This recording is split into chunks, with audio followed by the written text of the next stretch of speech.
श्री कृष्ण जी कहते हैं कि जो अपने कर्म के फल के प्रति आसक्त को छोड़ नहीं सकते वे मार्ग से कैसे दूर हैं। अपनी इच्छा की शक्ति से अपने आप को नया आकार दें। अपने आप को कभी भी स्व इच्छा से नीचा ना होने दें। इच्छा ही आत्मा की एकमात्र मित्र है और इच्छा ही आत्मा की एकमात्र शत्रु। जिन्होंने खुद को जीत लिया है उनके लिए इच्छा एक मित्र है, लेकिन यह उन लोगों का दुश्मन है जिन्होंने अपने भीतर आत्मा को नहीं पाया है। सर्वोच्च वास्तविकता उन लोगों की चेतना में प्रकट होती है जिन्होंने खुद को जीत लिया है। जीवन एक मेला है जिसमें सुख दुख के झमेले लगे रहते हैं। हर व्यक्ति के जीवन में एक ऐसा कठिन समय भी आता है जब व्यक्ति निराश हो जाता है। ऐसे समय पर यदि धैर्य से काम लिया जाए और खुद को प्रेरित करके रखा जाए तो सफलता भी आपकी दहलीज पर दस्तक देती है। भगवान श्री कृष्ण ने श्री भागवत गीता जी के निर्मल ज्ञान प्रकाश से पार्थ की परेशानियों का तमस मिटाया था। आप कठिन समय में प्रेरणा से भरे देने वाले श्री कृष्ण के विचारों को पढ़ पाएंगे, जो अपने कर्म के प्रति अपनी इच्छा की शक्ति से अपने को नया आकार बनाना चाहिए। जिन्होंने खुद को जीत लिया है उनके लिए इच्छा एक मित्र। शांत मन में ध्यान की गहराइयों में आत्मा स्वयं को प्रकट करती है। स्वयं के माध्यम से स्वयं को देखकर एक आकांक्षी और पूर्णता के आनंद और शांत को जानता है। कोई भी जो अच्छा काम करता है उसका कभी भी बुरा अंत नहीं होगा, ना तो यहाँ और ना ही आने वाला युग में। गंभीर तपस्या और ज्ञान मार्ग से ध्यान श्रेष्ठ है। मुझ पर अपना मन लगाकर योग की अभ्यास से स्वयं को अनुशासित करो। मैं उन लोगों के लिए हमेशा मौजूद हूँ जिन्होंने मुझे हर प्राणी में महसूस किया है। व्यक्ति जो चाहे बन सकता है यदि वह विश्वास के साथ इच्छित वस्तु पर लगातार चिंतन करे। मन बहुत चंचल है जो इंसान के दिल में उथल पुथल कर देता है। जैसे वो मेरे पास आते हैं वैसे ही मैं उन्हें ग्रहण करता हूँ। सभी पार्थमानों को मेरी ओर ले जाते हैं। इंद्रियों से मिलने वाला सुख पहले तो अमृत जैसा लगता है, लेकिन अंत में यह विष के समान कड़वा होता है।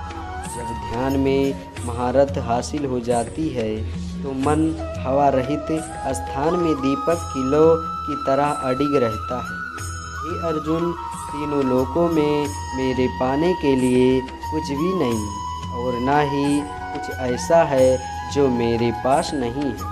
मैं अभिमन्यु करना जारी रखता हूँ, लेकिन मैं अपनी किसी ज़रूरत से प्रेरित नहीं हूँ।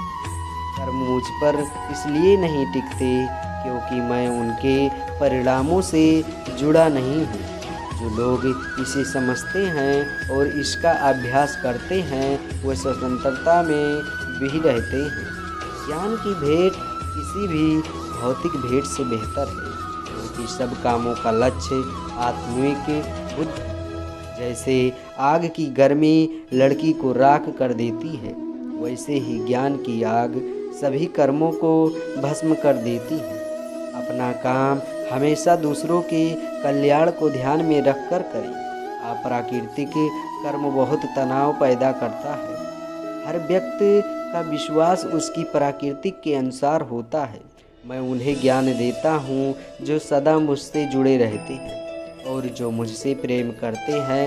मेरी कृपा से सभी कर्तव्यों का निर्वाह करते हुए भी बस मेरी शरण में आकर अनंत अविनाशी निवास को प्राप्त करता है। बुद्धिमान व्यक्ति कामुक सुख में आनंद नहीं लेता। जो कार्य में निष्क्रियता में देखता है वह एक बुद्धिमान व्यक्ति है। मैं धरती की मधुर सुगंध हूँ, मैं अग्नि की ऊष्मा हूँ, मैं ही सभी जीवित प्राणियों का जीवन भी और मैं ही सन्यासियों का आत्मसंयम हूँ। तुम उसके लिए शोक करते हो जो शोक करने के योग्य नहीं, और फिर भी ज्ञान की बातें करते हो। बुद्धिमान व्यक्ति न जीवित और न ही मृत्यु व्यक्ति के लिए शोक करते हैं। बुद्धिमान व्यक्ति को समाज कल्याण के लिए बिना आसक्त के काम करना चाहिए। कर्म मुझे बाधता नहीं, क्योंकि मुझे कर्म के प्रतिफल की कोई इच्छा नहीं। कर्मयोग वास्तव में एक परम रहस्य है। कर्म उसे नहीं बाधता जिसने काम का त्याग कर दिया है। अपने अनिवार्य कार्य करो, क्योंकि वास्तव में कार्य करने निष्क्रियता से बेहतर है।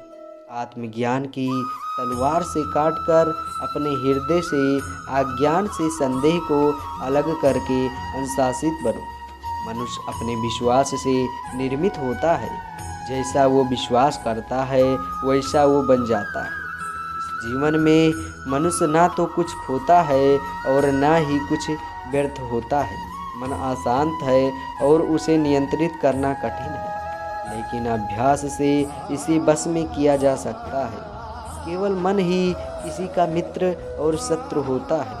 व्यक्ति यह जीव का कर्म ही उसके भाग्य का निर्माण करता है। जब मानव अपने कार्य में आनंद खोज लेता है तब वो पूर्णता प्राप्त कर लेता है। नरक के 3 द्वार होते हैं,